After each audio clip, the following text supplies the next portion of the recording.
Seconde épître de Paul aux Corinthiens, chapitre 8.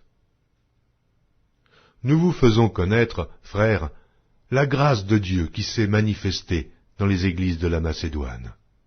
Au milieu de beaucoup de tribulations qui les ont éprouvées, leur joie débordante et leur pauvreté profonde ont produit avec abondance de riches libéralités de leur part.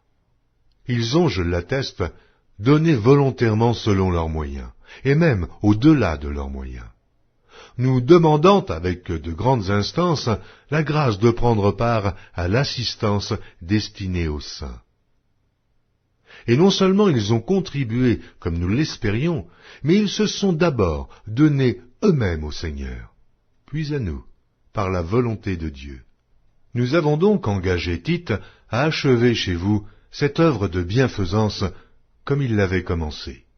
De même que vous excellez en toutes choses, en foi, en parole, en connaissance, en zèle à tous égards, et dans votre amour pour nous, faites en sorte d'exceller aussi dans cette œuvre de bienfaisance. Je ne dis pas cela pour donner un ordre, mais pour éprouver, par le zèle des autres, la sincérité de votre charité.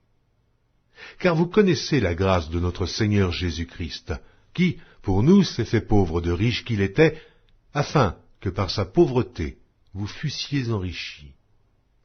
C'est un avis que je donne là-dessus, car cela vous convient, à vous qui, non seulement avez commencé à agir, mais qui en avez eu la volonté dès l'année dernière.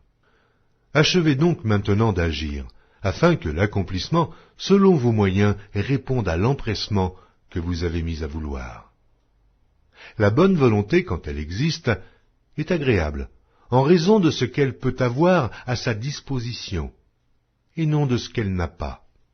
Car il s'agit non de vous exposer à la détresse pour soulager les autres, mais de suivre une règle d'égalité.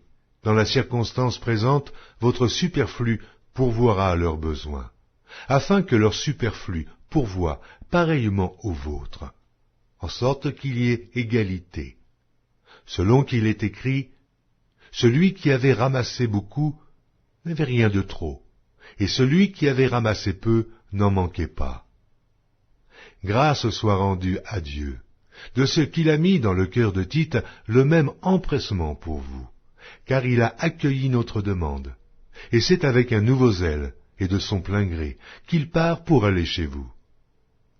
Nous envoyons avec lui le frère dont la louange, en ce qui concerne l'Évangile, est répandue dans toutes les églises, et qui, de plus, a été choisi par les églises pour être notre compagnon de voyage dans cette œuvre de bienfaisance, que nous accomplissons à la gloire du Seigneur, même et en témoignage de notre bonne volonté. Nous agissons ainsi afin que personne ne nous blâme au sujet de cette abondante collecte à laquelle nous donnons nos soins, car nous recherchons ce qui est bien, non seulement devant le Seigneur, mais aussi devant les hommes. Nous envoyons avec eux notre frère, dont nous avons souvent éprouvé le zèle dans beaucoup d'occasions, et qui en montre plus encore cette fois, à cause de sa grande confiance en vous. Ainsi, pour ce qui est de Tite, il est notre associé et notre compagnon d'œuvre auprès de vous. Et pour ce qui est de nos frères, ils sont les envoyés des églises, la gloire de Christ. Donnez-leur donc à la face des églises la preuve de votre charité, et montrez-leur que nous avons sujet de nous glorifier de vous.